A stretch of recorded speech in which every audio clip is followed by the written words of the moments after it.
News 24 Madhya Pradesh Chhattisgarh, आपकी बात सच के साथ। स्वागत है आप सभी का। आप देख रहे हैं न्यूज़ 24 मध्य प्रदेश छत्तीसगढ़। मैं हूं आपके साथ जया मिश्रा। बुलेटिन की शुरुआत बड़ी खबर के साथ करेंगे। बड़ी खबर भोपाल से इस वक्त आपको बता दें, संविदा स्वास्थ्य कर्मियों की हड़ताल स्थगित हो चुकी है। इस वक्त की बड़ी जानकारी आपको दे रहे हैं। 15 दिनों के लिए स्थगित हो चुकी है हड़ताल और स्वास्थ्य मंत्री ने कर्मचारियों को लिखित में भरोसा दिया है, जिसके बाद 15 दिन के लिए हड़ताल स्थगित की जा रही है। 15 दिन के अंदर नीति लागू करने का भरोसा दिया गया है और मांग पूरी ना होने पर फिर हड़ताल पर स्वास्थ्य कर्मी जाएंगे। तो संविदा स्वास्थ्य कर्मियों की हड़ताल स्थगित हो चुकी है। बड़ी जानकारी लगातार आपको दे रहे हैं। 15 दिनों के लिए हड़ताल स्थगित की गई है और स्वास्थ्य मंत्री ने कर्मचारियों को लिखित में भरोसा दिया, जिसके बाद 15 दिन के लिए इस हड़ताल को स्वास्थ्य कर्मी स्थगित कर रहे हैं। लेकिन अगर बात नहीं मानी जाती है तो फिर आगे ये हड़ताल शुरू की जाएगी। इसमें विभागीय अधिकारियों द्वारा लिखित रूप से हमें यह आश्वासन दिया गया है कि जो हमारी दोनों मांगे हैं उन पे एक मांग पे 5 जून 2018 की नीति को लागू करने के लिए जून द्वितीय सप्ताह का लिखित रूप से दिया गया है, और वहीं दूसरी निष्कासित और आउटसोर्स कर्मचारियों की बहाली की जो मांग है उसे तत्काल प्रभाव से शुरू कर दिया गया है प्रक्रिया को। तो इन दोनों तथ्यों को देखते हुए प्रदेश में जो महामारी की हालात हैं उनमें हमारी भूमिका जो जितनी महत्वपूर्ण है उस महत्व को दृष्टिगत रखते हुए हमने यह निर्णय लिया है कि अब ये 15 दिवस आंदोलन स्थगित करने का उद्देश्य सिर्फ यही है। हमने आंदोलन वापस नहीं लिया है, और अगर इस बार ये लिखित आश्वासन मिलने के बाद भी यदि शासन प्रशासन द्वारा गंभीरता नहीं दिखाई जाती है तो हम 16 जून से पुनः आंदोलन के लिए करने के लिए बाध्य होंगे। संविदा स्वास्थ्य कर्मचारी पिछले 4 दिन से हड़ताल पर थे। स्वास्थ्य मंत्री प्रभुराम चौधरी के आश्वासन के बाद हड़ताल खत्म हुई है। सर, हड़ताल खत्म हुई है, सरकार के लिए काफ़ी राहत, कोरोना महामारी चल रही है। हमने इन लोगों से पहले से भी 2-3 दिन पहले से इनसे बातचीत हुई थी, यहाँ पर आए थे और इनसे कहा था कि भाई ये संक्रमण का दौर चल रहा है, कोरोना काल में हम सब लोगों को सहयोग करना चाहिए और आपकी जो भी मांग है उनके समस्याओं का निराकरण करेंगे। और अधिकारियों को हमने यहाँ से बोला था और ये लोग वहाँ पर गए थे बैठने के इन लोगों की बातचीत हुई है और उसके बाद उन्होंने आज हड़ताल समाप्त कर दी। सर, कितने दिन का आश्वासन दिया गया है समस्या के हल के लिए? वो तो आप लोग खुद ही बात कर लो। आश्वासन तो नहीं रहेगा? हमने कहा है सहयोग करेंगे, उनका पूरा करेंगे। जो भी समस्याएं इनकी बैठ के बातचीत हो गई है MD NHM से। 15 दिन की बात की जा रही सर, तो एक तरीके से ये कह सकते हैं कि जो एक सरकार के लिए मुसीबत बनते जा रहे थे संविदा स्वास्थ्य कर्मचारी, उससे थोड़ी सी राहत मिली है। हड़ताल वापस ले ली है कर्मचारियों ने। कैमरामैन लवनीत के साथ शबीर अहमद, न्यूज़ 24 भोपाल। और इसी खबर पर ज्यादा जानकारी के साथ शबीर अहमद भोपाल से लाइव मौजूद हैं। शबीर, लगातार हम देख रहे हैं कि अपनी मांगों को लेकर हड़ताल पर स्वास्थ्य कर्मी थे, लेकिन अब 15 दिन के लिए स्थगित कर रहे हैं हड़ताल को। क्या बातचीत हुई है प्रभुराम चौधरी से?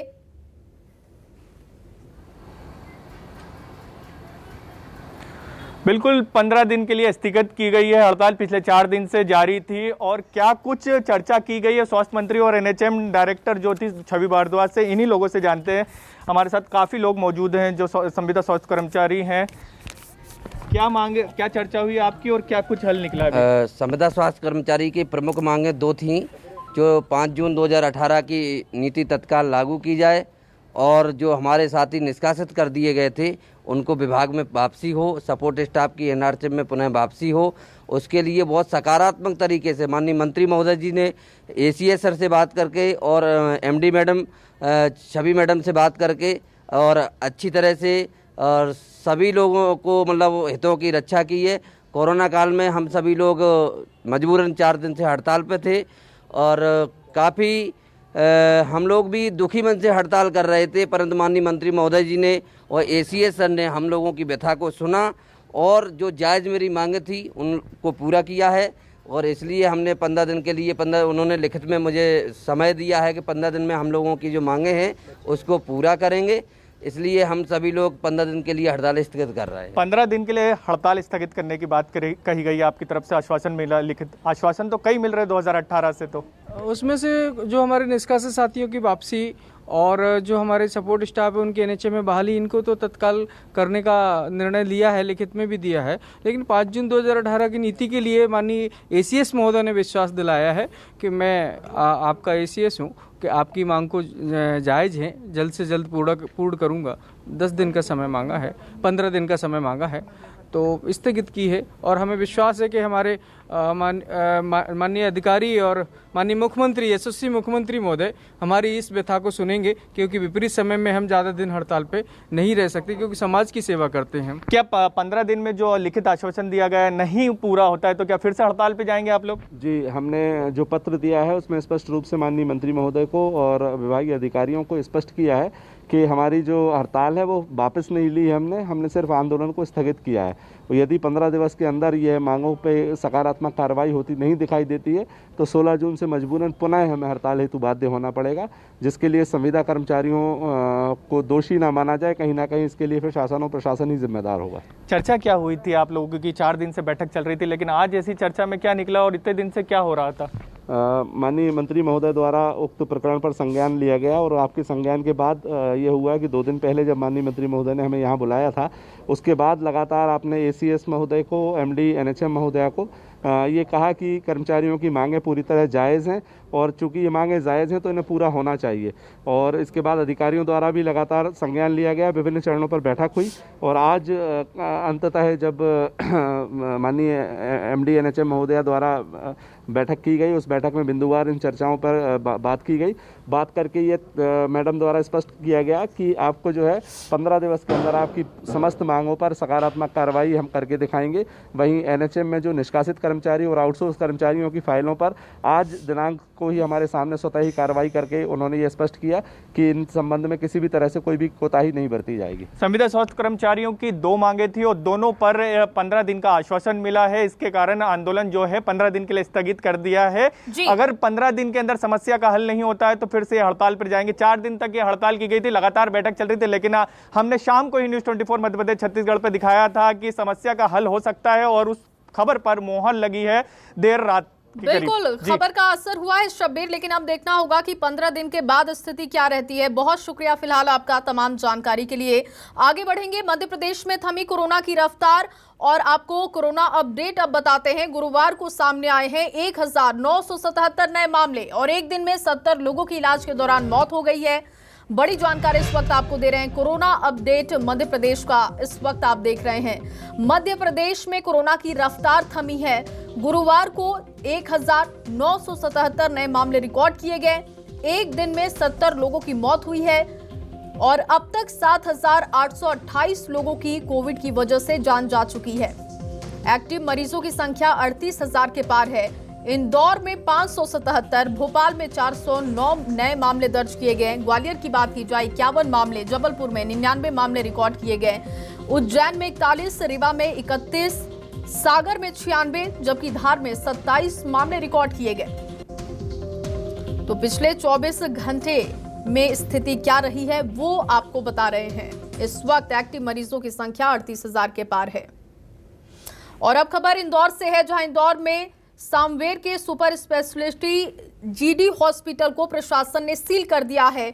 हॉस्पिटल को लेकर लंबे वक्त से शिकायतें लगातार मिल रही थी। शिकायत को लेकर एसडीएम के निर्देश पर जांच कमेटी गठित की गई थी। जांच के दौरान कमेटी ने हॉस्पिटल में भारी अनियमितता पाई थी। वहीं हॉस्पिटल के संचालक पर एफआईआर दर्ज करने की तैयारी हो रही है। तो इस हॉस्पिटल को लेकर गड़बड़ियाँ करी हैं उनने, जीडी हॉस्पिटल वालों ने, कोरोना पेशेंट के इलाज को लेकर और बिलिंग को लेकर। यह पाए जाने पर उन्होंने आदेश किया है कि उसको तत्काल जाके शील्ड किया जाए, ताकि उसको विधिवत पुनरीक्षण करने के बाद संपूर्ण दस्तावेज की जब्ती हो चुकी है वहाँ से, बिलिंग और दस्तावेज और रजिस्टर की परीक्षण करेंगे। उसके बाद फिर आगे जो भी आगे अग्रसर कार्रवाई करेंगे। वहीं सीधी जिले के सामुदायिक स्वास्थ्य केंद्र रामपुर नैकिन के मॉडल स्कूल कोविड-19 सेंटर में योगा क्लास का संचालन शुरू कर दिया गया है, जिसके जरिए लोगों के अंदर सकारात्मक ऊर्जा का विकास होगा, साथ ही साथ उनका मनोबल भी बढ़ेगा और योग से निरोग रहने का संदेश भी दिया जा रहा है। नैकिन सामुदायिक स्वास्थ्य केंद्र में पदस्थ बीएमओ डॉक्टर प्रशांत तिवारी के नेतृत्व और चुरहट एसडीएम अभिषेक सिंह के मार्गदर्शन में प्रतिदिन यहां पर योगा क्लास चलाई जा रही है। घोटाले ने न जाने कितनी बार हादसों को आमंत्रित किया, लेकिन लोग सुधरने का नाम नहीं लेते। ऐसे ही एक बार फिर एक मामला देखने को मिला है। बुरहानपुर में ये मामला देखने को मिला, जहां पर हाई स्पीड ट्रेन गुजरने के दौरान ही स्टेशन का भवन भरभराकर गिर गया। हालांकि गनीमत रही कि हादसे में किसी को चोट नहीं आई है। बताया जा रहा है कि भवन का निर्माण 2007 में हुआ था। जब घटना की जानकारी मंडल को मिली तो तुरंत मौके पर सभी अधिकारी दल पहुंच गए और हालात का जायजा लिया गया। इसके बाद जांच के आदेश दे दिए गए। बताया जा रहा है कि स्टेशन परिसर में नए भवन के निर्माण कार्य में खराब क्वालिटी की सामग्री का इस्तेमाल किया गया था।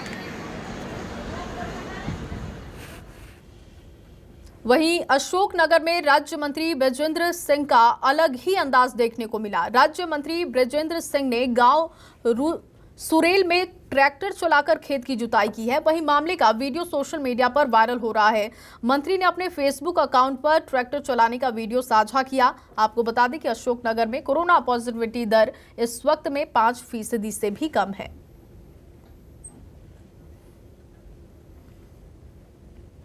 वहीं ग्वालियर के आरोन थाना इलाके में सरपंच के चचेरे भाई की गोली मारकर हत्या करने का मामला सामने आया है। घटना बनेरी गांव का है।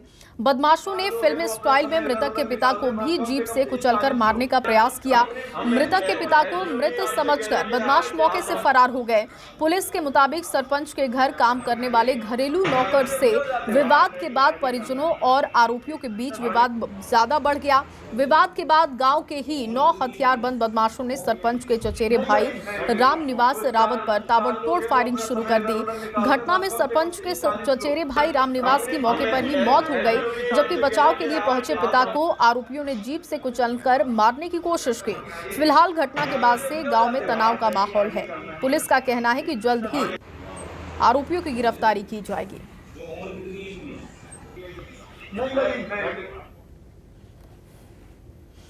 और चलिए इस बीच आपको भोपाल से बड़ी खबर बता दें। मंत्री विश्वास सारंग का बड़ा बयान सामने आया है। वैक्सीन की बर्बादी पर उन्होंने बयान दिया है और केंद्र के आंकड़े, विश्वास सारंग ने केंद्र के आंकड़ों को गलत बताया है। आंकड़ों में कोई गफलत हुई है। दरअसल वैक्सीन की बर्बादी को लेकर लगातार सियासत तेज है और इसी कड़ी में वैक्सीन की बर्बादी पर बड़ा बयान विश्वास सारंग का सामने आया है। केंद्र के आंकड़े जो सामने आए हैं उसको लेकर उन्होंने बयान दिया और केंद्र के आंकड़ों को गलत बताया। आंकड़ों में गफलत हुई है, ये बात उन्होंने कही। और एमपी में वैक्सीन खराब होने की दर 1.3% है।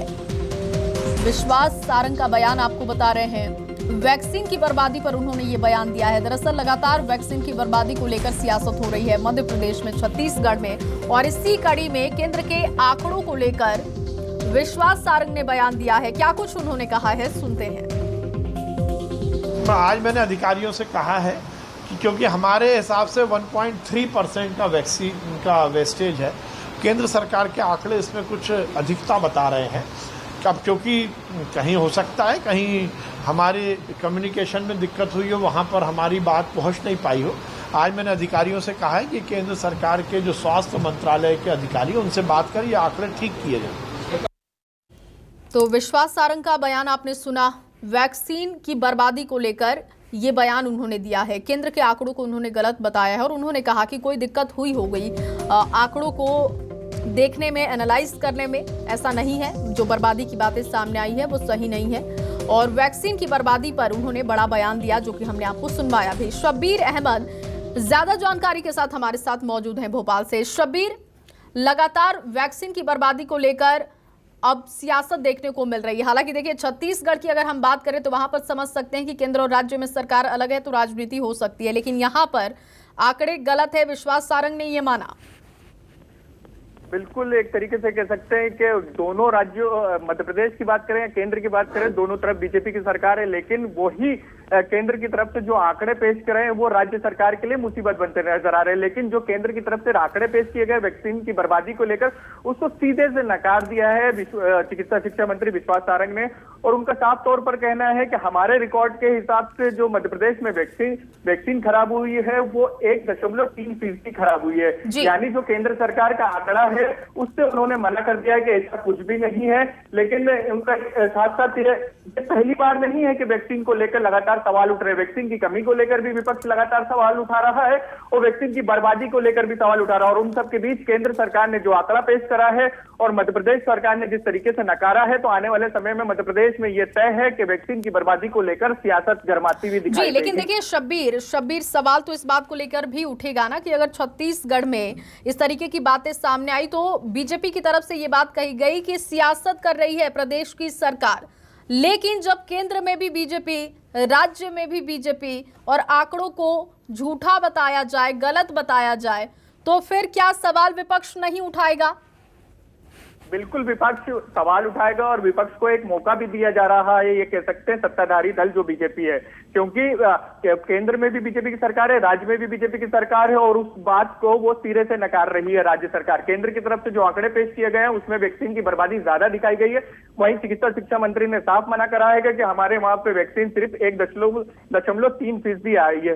कई खबरें छप चुकी वैक्सीन की बर्बादी को लेकर, क्योंकि हो ये रहा है मध्य प्रदेश में के स्लॉट बुक किए जा रहे हैं और कई बार जो स्लॉट जो युवा हो या फिर आम इंसान हो या जो 45 साल से ज्यादा है जो स्लॉट बुक करवा लेते हैं लेकिन वैक्सीन करवाने नहीं पहुंचते हैं, वो तमाम वैक्सीनें खराब हो रही है। इसके अलावा जो ग्रामीण इलाकों में वैक्सीन रखने में भी कई जगहों पर दिक्कत आती है और एक दिन में जो वैक्सीन नहीं लग पाती वो भी बर्बाद हो रही है। इसी के कारण वैक्सीन जो है वो बर्बादी का आंकड़ा जो है लगातार बढ़ता जा रहा है। लेकिन जिस तरीके से केंद्र सरकार की बात को राज्य सरकार ने नकारा है, वो आने वाले समय में कांग्रेस को एक मुद्दा मिलेगा। और बहुत शुक्रिया शब्बीर तमाम जानकारी के लिए। झारखंड में 8 माह पहले झारखंड मुक्ति मोर्चा के एक नेता और उसकी पत्नी की हत्या मामले में फरार 2 आरोपियों को सूरजपुर के विश्रामपुर से गिरफ्तार किया गया है। झारखंड और विश्रामपुर पुलिस की संयुक्त कार्रवाई में आरोपियों की गिरफ्तारी हुई है। वहीं पुलिस दोनों आरोपियों को लेकर झारखंड रवाना हो गई है। दरअसल 10 अक्टूबर 2020 को झारखंड के धनबाद जिले के गौरखुटी गांव में झामुमो नेता शंकर रवानी और पत्नी की हत्या की गई थी और इसी मामले में ये गिरफ्तारी हुई है। ये थाना सुदामडी जिला धनबाद झारखंड में 302 आईपीसी 34 और 27 आम सेक्टर अपराध पंजीबद्ध हुआ था, जिसमें वहाँ पे शंकर रवानी और उसकी पत्नी की हत्या हुई थी, जिसमें झारखंड की पुलिस फरार आरोपियों की पता तलाश में यहाँ विश्रामपुर आई थी और विश्रामपुर पुलिस की मदद से रेलवे स्टेशन के पास से अभिजीत रवानी और अमर रवानी इन दोनों आरोपियों को पकड़ा गया और माननीय न्यायालय में ट्रांजिट रिमांड के लिए पेश किया। ट्रांजिट रिमांड प्राप्त करके झारखंड पुलिस उन दोनों आरोपियों को ले गई है। और चलिए इन्हीं तमाम खबरों के साथ इस बुलेटिन में बस इतना ही, लेकिन आप बने रहिए न्यूज़ 24 मध्य प्रदेश छत्तीसगढ़ के साथ।